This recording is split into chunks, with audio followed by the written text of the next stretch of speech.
Hello and welcome. In this quick guide, I'll show you how to set up APN settings on both Android and iPhone. Let's get started. First, let's set up APN on your Android device. Open the Settings app.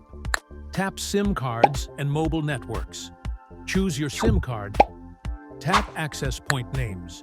If needed, tap Add New APN. Now enter the required info. Name, as shown in the video. APN, as shown in the video.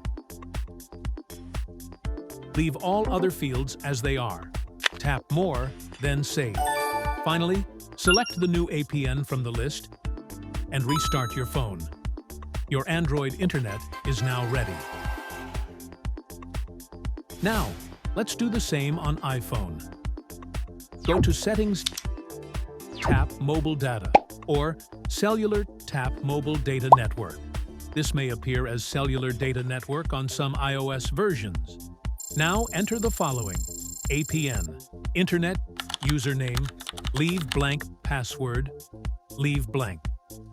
After filling in, exit settings and restart your iPhone. That's it. Your internet settings are saved. You've now successfully configured mobile internet on both Android and iPhone. If this helped, please like, share, and subscribe for more tech guides. Thanks for watching.